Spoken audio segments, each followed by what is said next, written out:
നമ്മുടെ ഫാഷൻ ബിസിനസ്സിൽ ഒരു പ്രോഫിറ്റ് പ്ലാനിങ് സെറ്റ് ചെയ്യേണ്ടത് വളരെ അത്യാവശ്യമാണ്. കാരണം മിക്ക ആളുകളും ധരിച്ചു വെച്ചിരിക്കുന്നത് പ്രോഫിറ്റ് എന്ന് പറയുന്നത് ഇൻകം മൈനസ് എക്സ്പെൻസ് ആണെന്നാണ്. അപ്പോൾ എത്ര ഇൻകം ജനറേറ്റ് ചെയ്താലും അതിൽ നിന്ന് എക്സ്പെൻസ് മാറ്റിയിട്ട് ബാക്കി വരുന്നതാണ് നമ്മുടെ പ്രോഫിറ്റ്. അപ്പോൾ ശരിക്കും പറഞ്ഞാൽ നമ്മളൊരു ഹോപ്പിലാണ് വർക്ക് ചെയ്യണത്. അതായത് നമ്മൾ ഇത്ര ഒരു പ്രോഫിറ്റ് കിട്ടും എന്നുള്ള ഒരു പ്രതീക്ഷയിൽ, ഈ വർഷം നമുക്ക് ഇത്ര ഒരു പ്രോഫിറ്റ് കിട്ടും എന്നുള്ളൊരു പ്രതീക്ഷയിലാണ് നമ്മൾ വർക്ക് ചെയ്യുന്നത്.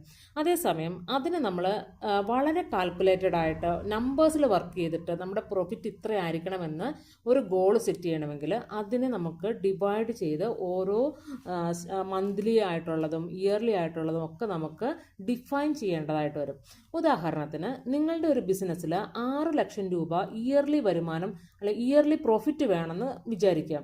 ഞാനൊരു എക്സാമ്പിൾ പറയുന്നതാണ്. 6 ലക്ഷം രൂപ പ്രോഫിറ്റ് കിട്ടണമെങ്കിൽ നിങ്ങളുടെ എക്സ്പെൻസ് എത്രയാണെന്ന് കണക്കാക്കണം. എക്സ്പെൻസ് ഏകദേശം ഒരു 12 ലക്ഷം രൂപയാണ് എക്സ്പെൻസ് വരുന്നതെന്നുണ്ടെങ്കിൽ ശരിക്കും നമ്മൾ ഈ ഒരു പ്രോഫിറ്റും അതുപോലെ തന്നെ നമ്മുടെ ഈ എക്സ്പെൻസും കൂടി ആഡ് ചെയ്യുന്ന ഒരു എമൗണ്ട് ആണ് നമ്മുടെ റവന്യൂ ആയിട്ട് വരേണ്ടത്. അത്രയും ഒരു റവന്യൂ നമുക്ക് കിട്ടിയാൽ മാത്രമേ നമുക്കൊരു 6 ലക്ഷം രൂപ പ്രോഫിറ്റ് ജനറേറ്റ് ചെയ്യാനായിട്ട് സാധിക്കുകയുള്ളൂ.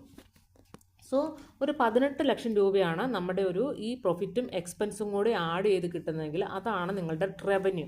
സോ ആ 18 ലക്ഷം രൂപ നിങ്ങൾ ഒരു വർഷം ഉണ്ടാക്കണം. എങ്കിൽ മാത്രമേ നിങ്ങൾക്ക് ഒരു 6 ലക്ഷം രൂപ പ്രോഫിറ്റ് ലഭിക്കുകയുള്ളൂ. അപ്പം മന്ത്ലി റവന്യൂ ആയിട്ട് ഇതിനൊന്ന് ഡിവൈഡ് ചെയ്യുകയാണെങ്കിൽ 1,50,000 രൂപ നമുക്ക് റവന്യൂ കിട്ടണം ഒരു മാസം. അതേപോലെ എക്സ്പെൻസ് എന്ന് പറയുമ്പോഴത്തേക്ക് ഒരു ലക്ഷം രൂപ എക്സ്പെൻസ് ആയിട്ട് പോകും. മന്ത്ലി പ്രോഫിറ്റ് വരുന്നത് ഒരു 50,000 ആയിട്ട് കണക്കാക്കാം. സോ ഇങ്ങനെ ഒരു ആവറേജ് പ്രോഡക്റ്റ്, ഒരു പ്രോഡക്റ്റിൻ്റെ പ്രൈസ്, ആവറേജ് പ്രോഡക്റ്റിൻ്റെ പ്രൈസ് നിങ്ങളൊരു 2,500 രൂപ വെച്ചിട്ടാണ് എന്നുണ്ടെങ്കിൽ എത്ര പ്രോഡക്റ്റ് നിങ്ങൾ വിറ്റാലാണ് ഈ ഒരു എമൗണ്ടിലേക്ക് നമുക്ക് എത്താനായിട്ട് സാധിക്കുന്നത്? 1,50,000 രൂപ നമുക്ക് റവന്യൂ നേടണമെങ്കിൽ 2,500 രൂപയുടെ പ്രോഡക്റ്റ് ആണെങ്കിൽ ഒരു 60 പ്രോഡക്റ്റ് നമ്മൾ സെല് ചെയ്യണം. അപ്പോൾ നമ്മളൊരു മന്ത് നോക്കുവാണെങ്കിൽ ഒരു 25 വർക്കിംഗ് ഡേയ്സ് നമുക്ക് ലഭിക്കും.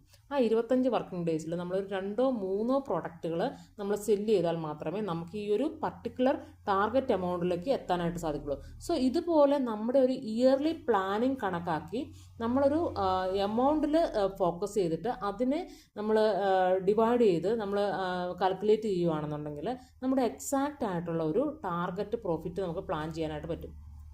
സോ നമ്മൾ ഒരിക്കലും ഹോപ്പ് വെച്ചിട്ടല്ല വർക്ക് ചെയ്യേണ്ടത്, നമ്മളൊരു നമ്പർ വെച്ചിട്ടായിരിക്കണം വർക്ക് ചെയ്യേണ്ടത്. സോ ഇത്തരം കാര്യങ്ങളെക്കുറിച്ച് മനസ്സിലാക്കുവാനും കൂടുതൽ വിവരങ്ങൾ അറിയുവാനും നിങ്ങളുടെ ഒരു ബിസിനസ്സിൽ കൂടുതൽ ഗ്രോത്ത് ഉണ്ടാക്കാനും നമ്മുടെ ഒരു പാഷൻ ടു ബിസിനസ് എന്ന് പറയുന്ന കമ്മ്യൂണിറ്റി ഉണ്ട്. അതിൻ്റെ വാട്സപ്പ് ലിങ്ക് ഞാൻ എൻ്റെ ഡിസ്ക്രിപ്ഷനിൽ കൊടുത്തിട്ടുണ്ട്. നിങ്ങൾക്ക് നമ്മുടെ കമ്മ്യൂണിറ്റിയിൽ ജോയിൻ ചെയ്യാം. ഇത്തരം കാര്യങ്ങളെക്കുറിച്ച് പഠിക്കുകയും നിങ്ങളുടെ ബിസിനസ്സിനെ 10x സ്പീഡിൽ വളർത്താനായിട്ട് സഹായിക്കുകയും ചെയ്യും.